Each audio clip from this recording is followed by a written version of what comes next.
పడుతున్నా కదా, కాకపోతే వీడియోలలో ఒప్పించదు. లోపల బాధ లోపలనే ఉంటది, కాకపోతే పైకి నా అసలు అలాంటి జబ్బు అనేది ఒకటి ఉంటుందని కూడా అసలు నాకు తెలియదు.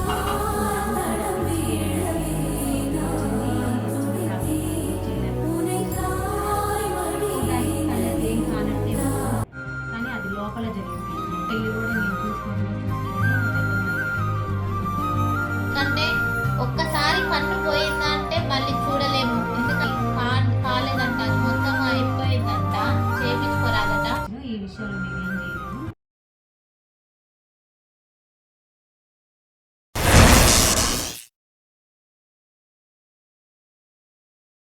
నమస్తే అండి, వెల్కమ్ టు అవర్ ఛానల్. నేను మేమనుకంట అందరూ బాగున్నారా? మేము కూడా బాగున్నాం, మీరు కూడా బాగున్నారని మనస్ఫూర్తి కోరుకుంటున్నాను. ఈ రోజు ఎక్సర్సైజ్ కాదండి, మన మణికంఠ కోసం మన ఫ్యామిలీ, యూట్యూబ్ ఫ్యామిలీ అయితే వచ్చింది. ఎవరనుకుంటున్నారా? మెల్ల చెరువు నుంచి వచ్చారండి ఈ సిస్టర్ వాళ్ళు. మనీని చూడడానికి అంత దూరం నుంచి వచ్చారు. అడ్రస్ కూడా తెలియదు వాళ్ళకి. నేను ఒక షార్ట్ పెట్టాను కదా మొన్న కటింగ్ రీసెంట్గా, అయితే ఆ ఫోన్ నెంబర్ తీసుకొని ఆ తమ్ముడి దగ్గరికి వస్తే తమ్ముడు తీసుకొని వచ్చిండు. చాలా హ్యాపీగా ఉంది మణికంఠను చూడడానికి రావడము. ఈ సిస్టర్ వాళ్ళకి కూడా ఛానల్ ఉంది. ఏంటంటే నేను ఎక్సర్సైజ్ చేస్తూ అంటే ఒక బాధ అనేది పడుతున్నా కదా, కాకపోతే వీడియోలలో ఒప్పించదు. లోపల బాధ లోపలనే ఉంటుంది, కాకపోతే పైకి నవ్వుతాను కదా. అలా చెల్లి వాళ్ళకి కూడా బాధ ఉందంట, ప్లస్ అన్నకి కొంచెం మంచిగా ఉండదంట. ఆ బాధ అనేది షేర్ చేసుకోవడం కోసం మన కోసం వచ్చారు మణికంఠను చూడడానికి. ఓకే అండి, అన్నయ్యకి ఏమైంది ఏంది అని అనేది అడుగుదాము. మీరందరూ కూడా ప్లీజ్ అండి మణికంఠని ఎలానైతే సపోర్ట్ చేస్తున్నారో, ఆ చెల్లి వాళ్ళది కూడా ఛానల్ అనేది డిస్క్రిప్షన్లో ఇస్తాను. ఛానల్ నేమ్ వచ్చేసి చెప్తారు చెల్లి వాళ్ళు. ఆ నేమ్ లింక్ అనేది ఇస్తా, ఆ లింక్ని క్లిక్ చేస్తే మీకు ఛానల్ వచ్చేస్తుంది. ప్లీజ్ అండి సబ్స్క్రైబ్ చేసుకోండి. ఎందుకంటే మన కోసం మనం నమ్మి అంత దూరం నుంచి మన మణికంఠ కోసం వచ్చారు, మణికంఠను కలవడం కోసము. ప్లస్ ఫిజియోథెరపీ సార్లు ఉన్నారు, మనకు డాక్టర్స్ ఉంటారు, జాబర్స్ ఉన్నారు, చాలా మంది అన్ని విధాలా చూస్తారు. ఎందుకంటే మన మణికంఠని ఎక్కువ ఇష్టపడే వాళ్ళు ఉన్నారు కదా. అలా మన చెల్లి వాళ్ళ ఛానల్ని కూడా సబ్స్క్రైబ్ చేసుకొని సపోర్ట్ చేయండి. వాళ్ళు కూడా ఇద్దరు ఆడపిల్లలు అంట అండి, చాలా ఇబ్బంది పడుతున్నారంట. చెల్లి ఒక సూపర్ మార్కెట్లో వర్క్ చేస్తుందంట, అన్న చేయడు. ఎందుకంటే అన్న హైకి ప్రాబ్లం వచ్చిందంట, చూపు సరిగా ఒప్పించదు. చూపు ఒప్పడకపోవడం వల్ల తను ఒక్కతే చేయాల్సి వస్తుంది. అది ఏమైంది ఏంది అనేది నేను అడుగుతాను, మీరు కూడా చూడండి. కానీ ప్లీజ్ అండి సపోర్ట్ చేయండి. ప్రతి ఒక్కరు ఛానల్ని అయితే సబ్స్క్రైబ్ చేసుకొని సపోర్ట్ చేయండి. ఎందుకంటే మన ఇట్లాంటి వాళ్ళు ఒకరికొకరు సపోర్ట్ చేసుకోవడం వల్ల ఛానల్ అనేది గ్రోతింగ్ వస్తుంది. ప్లస్ మనంతలో మనము చేతితో డబ్బులు ఇవ్వకోకుండా కూడా మనం ఒక ఛానల్ ఇంకొకరికి వాట్సాప్లో షేర్ చేసినాం అనుకోండి, మనకు తెలియకుండానే మనకి హెల్ప్ చేసిన వాళ్ళం అవుతాము. అది మన ఫ్యామిలీకి కూడా యూజ్ అవుతుంది. మనకు ఒక్కరికి కాదు, మన కడుపులో పుట్టిన పిల్లలకు కూడా హెల్ప్ అవుతుంది. ఎందుకంటే మనకు తెలియకుండానే మనం వాట్సాప్లో వాళ్ళ ఛానల్ అనేది పెట్టినాం, మన ఛానల్ అనేది పెట్టినాం, అది పెట్టేసినాం, అయిపోయింది. వేరే వాళ్ళు చూస్తే ఒక వ్యూ, ఒకళ్ళు వచ్చిరనంటే ఇంకా వాళ్ళ ద్వారా ఇంకొకరు వచ్చిరంటే అది మనం హెల్ప్ చేసిన వాళ్ళమే అవుతాము. అట్లా చెల్లె చాలా బాధపడుతుంది. ఏమైంది ఏంది అని అడుగుదాం అండి. సిస్టర్ వాళ్ళని అయితే అడుగుదాం, అసలు అన్నకి ఏమైంది, ఏం ప్రాబ్లము, వాళ్ళు చాలా బాధపడుతుంది చెల్లె అయితే. అడుగుదాము, అసలు ఏమైంది ఏంది చెప్పురా మన సబ్స్క్రైబర్లకి. అట్లనే నీ ఛానల్ ముందు చెప్పు. అందరికీ నమస్కారం అండి. మా ఛానల్ నేమ్ వచ్చేసి లక్ష్మీ కొండలు 1-2 అని పడితే వచ్చింది. లక్ష్మీ కొండలకి గ్యాప్ ఇవ్వద్దు. ఓకే, ఇప్పుడు ఏమైంది, అన్నకి ఏం ప్రాబ్లము ఏంటిది? ఆయనకి ఏం ప్రాబ్లం అంటే, ఫస్ట్ మేము మంచిగా ఆటో తోలుకునేవాడు, తను నా పనికి నేను వెళ్ళేదాన్ని. ఇద్దరు ఆడపిల్లలు మాకు వెనక ముందు ఆస్తులు కూడా వెళ్ళేవి. అయినా కానీ మా జీవితం సంతోషంగా ఉండేది. మేము ఇద్దరం పని చేసుకుని ఆ పిల్లల్ని చదివించుకుంటూ మంచిగా ఉండేవాళ్ళం. తనకి మధ్యలో కొంచెం చూపు అనేది దెబ్బతింది. తను ఏమనుకుందంటే అది ఏదో చిన్న ప్రాబ్లం అయి ఉంటుంది, ఏదో సైట్ అలాంటిది అయి ఉంటుంది అని చెప్పి ఆయన తను పట్టించుకోలేదు. అట్నే ఆటోకి వెళ్తుంది. ఎల్లగా మెల్లమెల్లగా అది చూపు ఇంకా కొంచెం బాగా తగ్గడం జరిగింది. అయితే ఈలోపు తను ఏం చేసిందంటే, మామూలుగా వేరే హాస్పిటల్కి వెళ్ళి చూయించుకుంటే నీకు కొంచెం సైట్ లాగా వచ్చిందని చెప్పి మెడిసిన్ ఇచ్చారు వాళ్ళు. ఆ మెడిసిన్ వాడుకుంటూ ఆయన అన్నట్టుగా అసలైతే ఒకసారి నువ్వు హాస్పిటల్కి వెళ్ళి చూయించుకో, నీకు ఆపరేషన్ అలాంటివి కూడా ఏమైనా చేస్తారేమో, పొరలు అలాంటివి చేస్తుంది అని చెప్పంటే ఈయన మెడిసిన్ వాడుకుంటూ స్పిరిట్స్ వాడుకుంటూ అట్నే ఆటో దోలుతుండే, ఏం కాదులే పొరలేగా చేయించుకోవచ్చులే అని చెప్పి. నేను ఆటో దోలుతున్నాగా పోక్స్ ఏమన్నా కళ్ళల్లో పట్టడం వల్ల అట్లా అయిందేమో బాగా నిర్లక్ష్యం చేసి అంటే తెలియలేదు అసలు అలాంటి జబ్బు అనేది ఒకటి ఉంటుందని కూడా అసలు నాకు తెలియదు. అది మెల్లమెల్లగా బాగా పెరిగిపోయింది. ఒకరోజు ఇంకా అసలు ఆటో తోలుతుంటేనే అసలు అంటే మా రూట్ని తప్పించి వేరే రూట్కి వెళ్ళింది. నాకు అసలు ఇట్లా అవుతుంది ఏంటని చెప్పి ఆయన మాకు తెలిసిన డాక్టర్ ఉంటే తన కాడికి వెళ్ళింది. చెకప్లు అన్నీ చేసిన తర్వాత నీకు ఈ చూపు విషయంలో ఏమనిపించట్లేదా అని అంటే, ఎందుకు డాక్టర్ గారు నేను సైట్ అనుకుంటున్నా అని చెప్పి అని అన్నాడు. కాదమ్మా, నీకు వచ్చింది పెద్ద ప్రాబ్లం, దీనికైతే నేను ఏం చేయలేను, నీకు కొన్ని మెడిసిన్ ఇచ్చి స్పెడ్స్ ఇస్తున్నా, కానీ అయినా కానీ నువ్వు అర్జెంటు పెద్ద హాస్పిటల్కి వెళ్ళాలి, లేకపోతే నీకు ఉన్న చూపు కూడా పోయిద్ది అని చెప్పింది. తను ఎమ్మటే ఇంటికి వచ్చి నాతో చెప్పగానే మాకు భయం అనిపించింది. నేను తర్వాత హైదరాబాద్కి వచ్చేసిన పెద్ద హాస్పిటల్కి. వాళ్ళు అన్ని చెకప్లు కనుక అన్నీ చేసారు. ఎన్ని రోజులు అవుతుంది నీకు ఇట్లా అని అంటే, నాకైతే కొద్ది రోజులు అవుతుందిలే కానీ ఎన్ని రోజులు అనేది అయితే నేను టైం అయితే నేనేం చెప్పలేము అని చెప్పారు. నీకు వచ్చింది చిన్న ప్రాబ్లం కాదమ్మా, అది గ్లూకోమా వచ్చింది నీకు, అది కూడా నువ్వు చూపు అంతా బాగా దెబ్బ తిన్న తర్వాత వచ్చినావు, ఈ విషయంలో మేమేం చేయలేము అని చెప్పి డ్రాప్స్ ఇచ్చారు.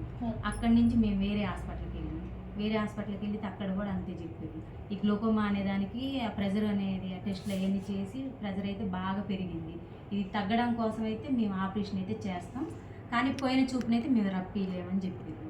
ఆ ఒక్క కన్నుకి ఆ ఆపరేషన్ చేశారు, ప్రెజర్ పెరగకుండా ఆపరేషన్ చేసిరు. ఇంటికి వచ్చిన తర్వాత మళ్ళీ చుక్కల మందులు డ్రాప్స్ వాడుతూనే ఉన్నాం. ఒక్కొక్కటి 800, ఒకటి 900. ఉదయం వేసేది 800, నైట్ వేసేది 900. మీకు ఒక పూట అన్నం లేకపోయినా పర్వాలేదులే, కానీ ఈ చుక్కల మందులు మాత్రం మర్చిపోయారంటే మీరు ఇంకా ఆయనకు ఉన్నది కూడా అసలు పూర్తిగా పోయింది అని చెప్పారు. ఇంకా అదే వాడుకుంటూ మెల్లమెల్లగా కొద్ది రోజులు ఫ్యాక్టరీకి కూడా వెళ్ళింది. ఈ మధ్యన ఫ్యాక్టరీకి వెళ్ళిన కానీ అసలు ఆ పని కూడా చేయలేకపోతుంది. మాకు 2 ఆడపిల్లలు, 2 అమ్మాయిలు. నువ్వు ఒక్కదానివి కష్టపడుతున్నావు, నువ్వు ఒక్క పాప పెళ్ళి కూడా నేను చూసుకోను, పెద్ద అమ్మాయికి పెళ్లి చేద్దామని చెప్పి అని ఈ మధ్యనే 1 నెల అవుతుంది పెద్ద అమ్మాయికి పెళ్లి చేసిన. చిన్న పాప ఈయన, నేను. తనైతే ఇంట్లోనే ఉంటాడు, నేను సూపర్ మార్కెట్లో పనికి వెళ్తున్నాను. ఉదయం 9ంటికి వెళ్తే నైట్ వచ్చేసరికి 8 అవుతుంది. ఆయన చూపు ఇంకా తగ్గిపోయింది. మొన్న మళ్ళీ చెకప్కి వెళ్ళినాం. పోతే వాళ్ళు చెకప్ చేసిన తర్వాత నీకు కొంచెం మళ్ళీ పొర వచ్చింది కంట్లో, ఆ పొర తీసేయాలి అంటే బ్లడ్ టెస్ట్కి 6వ తారీఖు ఇచ్చారు. బ్లడ్ టెస్ట్లన్నీ చేసిన తర్వాత మళ్ళీ ఆపరేషన్ చేస్తామమ్మా అని వెళ్ళొచ్చిందిలే, కానీ మళ్ళీ కూడా అదే చెప్పారు. నీకైతే పూర్తిగా చూపైతే ఒక కన్ను పూర్తిగా దెబ్బతినిపోయింది, అంటే ఇక్కడ ఉన్న అక్షరాలు కూడా తను చెప్పలేవు. ఇప్పుడు నీ మొహం కూడా ఆయనకు మంచిగా కనిపించదు, చూడడానికి కళ్ళకి ఏం కానట్టే ఉంటుంది, కానీ అది లోపల జరిగిపోయింది మొత్తం. ఎవరైనా నేత్రదానం అలాంటివి చేస్తే అట్లాంటి అవకాశం ఏమైనా ఉందేమో అని కూడా డాక్టర్ గారిని మేము అడిగితే ఆయనకి తనకి లోపల ఉన్న నరాలే దెబ్బతినిపోయినాయి అమ్మ, దానికి మనం ఏం చేయలేము, ఉన్నన్ని రోజులు ఆ మెడిసిన్ వాడుకుంటూ ఆ ఉన్న చూపునైనా కాపాడుకోవటమే కానీ పోయిందాన్ని అయితే రప్పిలేము మనం, ఇంకా పోయే అవకాశం కూడా ఉంటుందని చెప్పారు మాకు డాక్టర్ గారు. ఓకే, విన్నారు కదండి మన చెల్లె వాళ్ళ పరిస్థితి అలా ఉంది. అయితే ఒక అమ్మాయిదన్నా చూడాలనే ఉద్దేశంతో అయితే ఒక పాప చేసిరంట. ఇంకో ఈ చిన్న పాప డిగ్రీ ఇంటర్ అయిపోయిందంట ఈ పాపది. ఈ అమ్మాయిని అయితే మంచిగా చదివించుకుంటారు వాళ్ళు. మన దాంట్లో మంచి వాళ్ళు ఉంటారు కదండి, కొంచెం ఏదైనా హెల్ప్ చేయాలనుకున్న వాళ్ళు మామూలుగా ఛానల్ చెప్పు అక్క అని అన్నారు, కానీ వాళ్ళ పరిస్థితి చూసి పాపం ఈ రోజులలో మగవాళ్ళు కష్టపడితే బతికేదే కష్టంగా ఉందండి. మనము ఒక ఆడమ్మాయి కష్టపడి ఇల్లుని నెట్టిపిస్తుంది, అట్లనే వాళ్ళ పాపది పెళ్లి చేసిరు. ఒకరిదన్నా చూసుకోగలుగుతా అంటే నాకు చాలా బాధ అనిపించింది.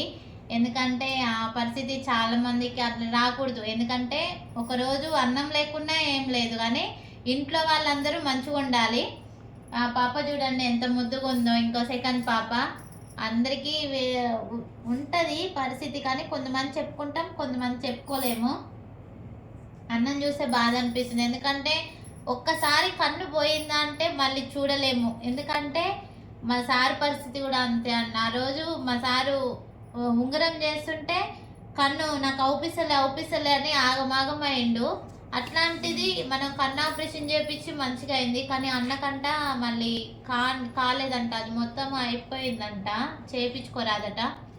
అయితే మన చెల్లి వాళ్ళ ఛానల్ని సబ్స్క్రైబ్ చేసుకొని సపోర్ట్ చేయండి ప్లీజ్ అండి. ఎందుకంటే చాలా రిక్వెస్ట్గా అడుగుతున్నా, మన కోసం ఇంత దూరం వచ్చారు వాళ్ళు. ఎందుకంటే ఒకళ్ళ బాధ ఇంకొకళ్ళ బాధ కూడా, ఎందుకంటే వాళ్ళని చూస్తే చాలా బాధ అనిపించింది నాకు. ఇంకేస్ అన్నయ్య ఇంకేం చేయలేవడంట. ఇంకా మన దాంట్లో మంచిగా ఎక్కువ పొజిషన్లో ఉన్న వాళ్ళు ఉంటారు కదనండి, ఉంటే అన్నయ్యకి మంచి ఉద్దేశంతో మంచి మనసుతో వీళ్ళది మెలచెరువు, మంచి మనసుతో మన ఛానల్లో కూడా నెంబర్ ఉంటుంది.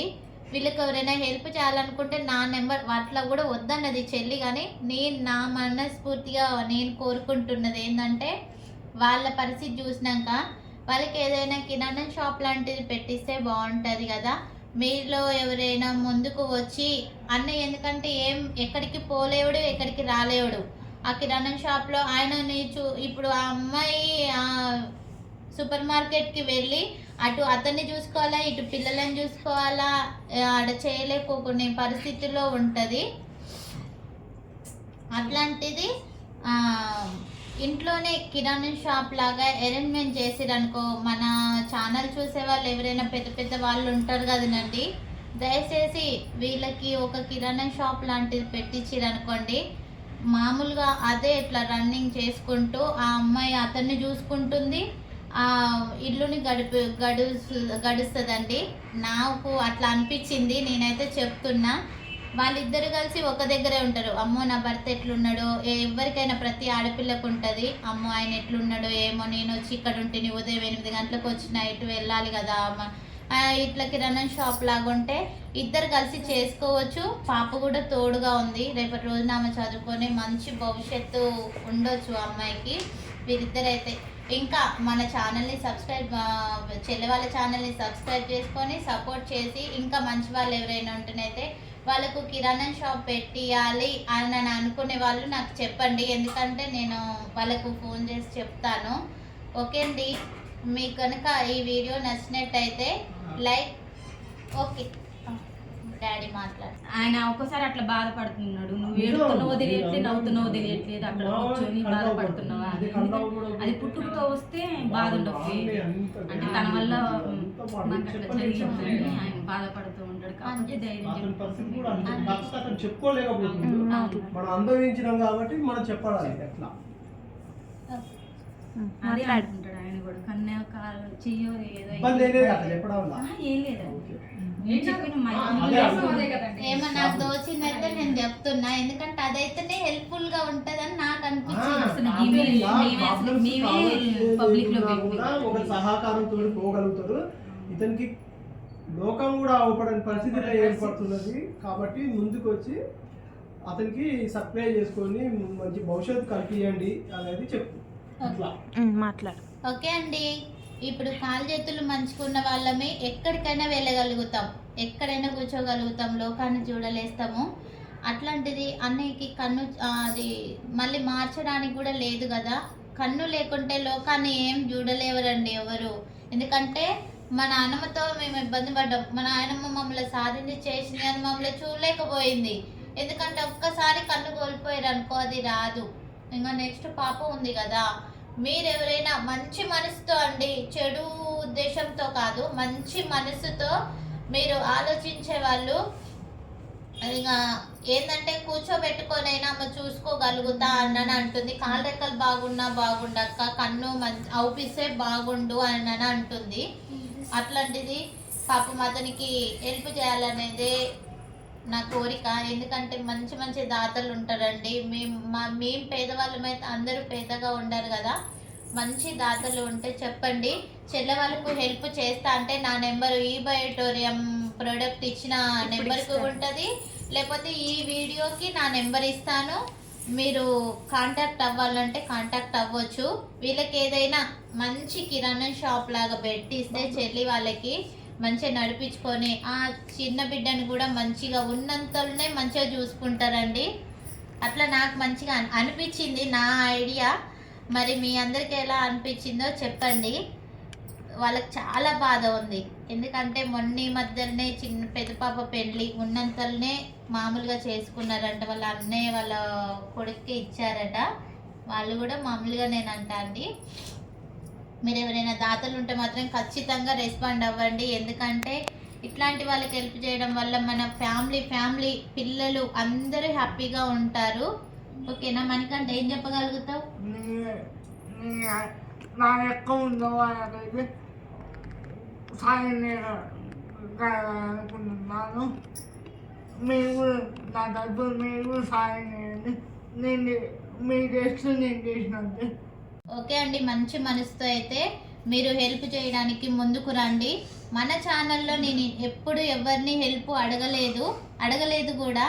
ఎందుకంటే వీళ్ళ కోసం నేను ఇంత కష్టపడ్డా కూడా, ఎంత చేసినా కూడా నేను మణికంఠ కోసం కూడా ఏనాడు అడగలేదండి. ఇప్పుడు నోరు తెరిచి వీళ్ళ కోసం అడుగుతున్నా. నేను మంచి మనసున్న, ఎందుకంటే ఒక తండ్రి స్థానంలో ఉన్నాడు, 2 ఆడపిల్లలు ఉన్నారు. 2 ఆడపిల్లలు, వెనక ముందు ఆస్తి ఏమీ లేదు, రెక్కల కష్టమే. అందుకనే కొంచెం మీరు ముందుకు వచ్చి హెల్ప్ చేస్తారని నేను మనస్ఫూర్తి కోరుకుంటున్నానండి. ఈ వీడియో ద్వారా మనకి ఏదైనా ఒక హెల్ప్ జరగాలి వాళ్ళకి. నెక్స్ట్ ఇంకా అన్న ట్రీట్మెంట్ కూడా వెళ్తున్నాడు. ఓకేనండి? లైక్ చేయండి, షేర్ చేయండి, సబ్స్క్రైబ్ చేసుకోండి. మన చెల్ల ఛానల్ని కూడా ప్రతి ఒక్కరు సబ్స్క్రైబ్ చేసుకోండి.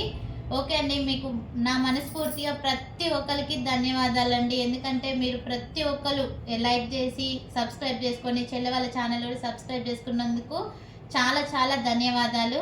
ఓకే అండి, బాయ్. లైక్ చేయండి, షేర్ చేయండి, కామెంట్ చేయండి, సబ్స్క్రైబ్ చేయండి. థ్యాంక్స్.